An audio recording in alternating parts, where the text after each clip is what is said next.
क्या आप भी उनमें से है जो अपनी परेशानियों का हल नहीं ढूंढ पा रहे हैं? अक्सर समस्या से घिरे रहते हैं। हमेशा लगता है कि मेरे साथ ही ऐसा क्यों, आखिर मैं ही क्यों दिक्कतों को ढूंढता रहता हूँ। नमस्कार दोस्तों, वृश्चिक राशि के सभी जातकों के मन में इसी तरह के ढेरों सवाल आते होंगे। उन्हें लग रहा होगा कि आखिर ये साल नई परेशानियों को लेकर क्यों आया है। क्या कुछ भी आने वाले दिनों में सही होने वाला नहीं है, या फिर परेशानियां यूं ही जीवन का अभिन्न हिस्सा बन जाएगी। वृश्चिक राशि वालों, पिछले 2.5 वर्ष से आप पर शनि की ढैया चल रही थी। आपको बता दूं कि शनि की ढैया 29 मार्च 2025 में खत्म हो गई है।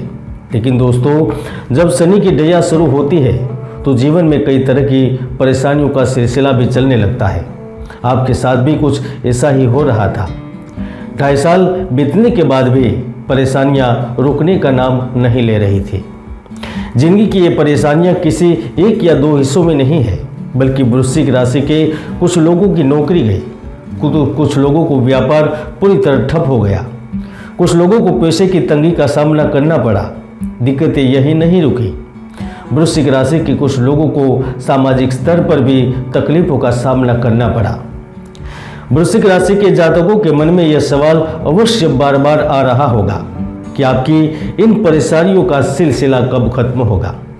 कहीं ऐसा तो नहीं है कि वर्ष 2025 इस तरह दुख, दर्द और तकलीफों से घिरा रहने वाला है।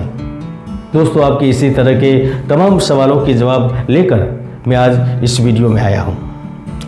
वृश्चिक राशि के मेरे भाइयों और बहनों, करियर, रिश्ते, आर्थिक, सामाजिक समस्याओं से जुड़े सभी सवालों के जवाब जानने के लिए इस वीडियो में आखिर तक बने रहिए। दोस्तों, मैं आगे बढ़ने से पहले आपको यह समझा दूं कि जब भी शनि की ढैया या 7.5 शुरू होती है तो जीवन में परेशानियां और कष्ट शुरू हो जाते हैं, क्योंकि शनि को संघर्ष का कारक माना जाता है। हालांकि शनिदेव न्याय के देवता भी माने जाते हैं, इसलिए अगर कोई अच्छे कर्म करता है तो उनके लिए शनिदेव बुरा नहीं करते हैं, वे कर्मों के अनुसार फल जरूर देते हैं। अब अगर हम बात करें कि आपकी तकलीफें क्यों बढ़ी थी, तो देखिए, शनि आपके चौथे भाव में गोचर कर रहे थे। दोस्तों, चौथा भाव होता है भूमि का, भवन, प्रॉपर्टी और वाहन का। इसीलिए आपके पूरे साल इन कार्यों में देरी बनी रही। वही छठे भाव में शनि की तीसरी दृष्टि थी, इस कारण आपके शत्रुओं की संख्या भी बढ़ी। शनि पूर्ण दृष्टि 10वें भाव पर करते थे। वह नौकरी का भी घर होता है, इसलिए आप कई कंपटीशन एग्जाम में भी फेल हुए, कई कामों में असफल हुए और नए कार्यों में भी कई बार तकलीफें आई। कुछ लोगों के साथ तो इतना बुरा हुआ कि उनकी नौकरी चली गई। जिनकी नौकरी बनी रही, वे निरंतर अपनी जगह बनाने की कोशिश करते रहे।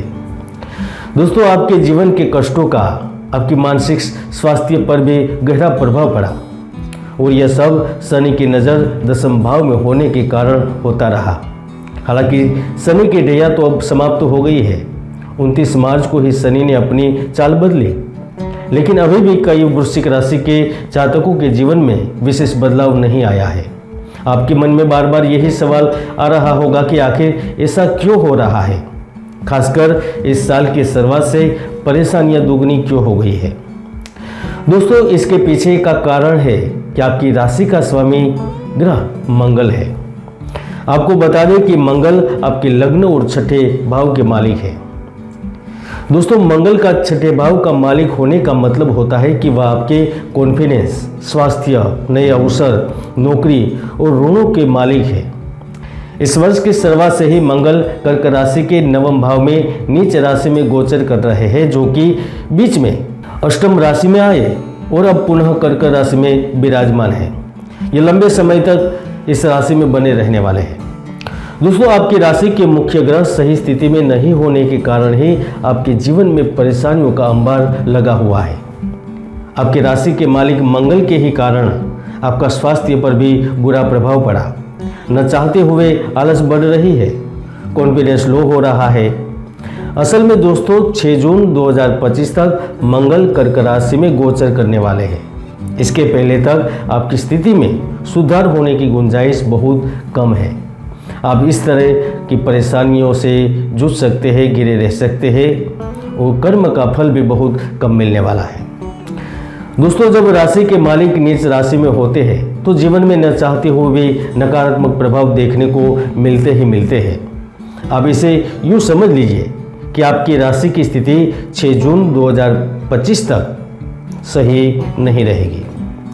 दोस्तों, आपको यह जानकर थोड़ा डर अवश्य लगा होगा कि राशि के मालिक नीच राशि में है, तो ऐसे में आपके भविष्य का क्या होगा। लेकिन आप डरे नहीं, इस बारे में भी हम चर्चा करेंगे। दोस्तों, अच्छी खबर यह है कि जो शनि की ढैया चल रही है वह 29 मार्च को आपके पंचम भाव में आ चुकी है। इस दौरान आपके कई राजयोग भी बन रहे हैं, कई दोष भी बन रहे हैं।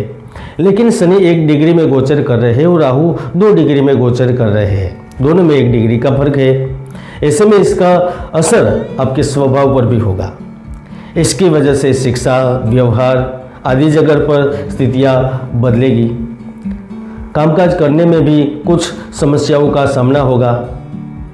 बहुत देरी होगी, बहुत मुश्किल से कोई काम इन दिनों में हो सकेंगे। यह 9 जून तक ही आपके साथ बना रहेगा। आपसे कहूँगा कि इन दिनों बहुत सावधानी पूर्वक सड़क पर निकलें, क्योंकि इन दिनों कुछ अनहोनी घटना घटने की भी आशंका होगी।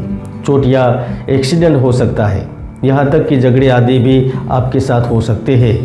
मैं आपको यह सलाह दूंगा कि इन दिनों में आप किसी भी तरह के काम में जल्दबाजी न करें, बहुत धैर्यपूर्वक हर काम को निपटाएं। खासकर कानूनी दांवपेच में फंसे लोग जरा भी लापरवाही न करें, तुरंत फौरन किसी नतीजे पर पहुंचने की कोशिश न करें। वे आपके जीवन को पूरी तरह उलट सकते हैं। यही नहीं दोस्तों, आपको प्रॉपर्टी से जुड़े भी कई नुकसान झेलने पड़ सकते हैं। इसलिए इन दिनों अगर आप प्रॉपर्टी या वाहन खरीदने की सोच रहे हैं तो बेहतर है कि 18 मई तक के लिए ये सब टाल दें। मित्रों, आपकी राशि में केतु 10वें भाव में है। ये व्यापारियों के लिए अच्छे संकेत लेकर आया है। ऐसे लोगों को बहुत ज़्यादा लाभ तो नहीं होगा, लेकिन नुकसान की आशंका भी कम होगी। सूर्य भी आपके पंचम भाव में विराजमान है। ये 14 अप्रैल को उच्च राशि के 6ठे भाव में आ जाएंगे। इसका मतलब है कि इस माह के बाद से आपकी ज़िंदगी में अच्छे बदलाव हो सकते हैं। प्राइवेट नौकरी वालों के लिए भी खुशखबरी है। सूर्य ग्रह के कारण वृश्चिक राशि के जातकों में धन का लाभ भी हो सकता है। वहीं मई में शुक्र जो है वह आपकी राशि में गोचर करेंगे। शनि के साथ शुक्र का गोचर करना आपकी ज़िंदगी के लिए बहुत ही लाभदायक होने वाला है। कई तरह के काम होंगे, कई संभावनाएं बनेगी। खास तौर पर विदेश में जो निवास कर रहे हैं उनको लिए कामयाबी हासिल होगी, कामयाबी मिलेगी। कुल मिलाकर आपको ये कह सकता हूँ कि मई के बाद आपकी स्थिति में बहुत ज़्यादा सुधार देखने को मिलेगा। वैवाहिक जीवन, सम्मान, स्वास्थ्य, नौकरी, व्यापार, हर तरह के क्षेत्र में लाभ होगा। कानूनी कामकाज जो अब तक टल रहे थे वे भी सुधरते नजर आएंगे। सरकारी नौकरी की तैयारी कर रहे छात्रों को भी सुनहरे अवसर मिलेंगे। विदेश में आपका एडमिशन होगा, उच्च शिक्षा की ओर आप आगे बढ़ेंगे, यानी कि भविष्य आपके लिए इंतजार कर रहा है। इसके साथ साथ मैं हमेशा से कहता हूँ कि कुंडली के कई ऐसे योग भी है जो आपको सफलता के शिखर तक पहुँचा देते हैं, तो कई दुर्योग भी है जो आपकी भरपूर मेहनत को सफल नहीं होने देते। इसलिए कुंडली को जाने, विश्लेषण करें। आप देख रहे थे वृश्चिक राशि की भविष्यवाणी। जय गुरुदत्त, जय गिरनारी।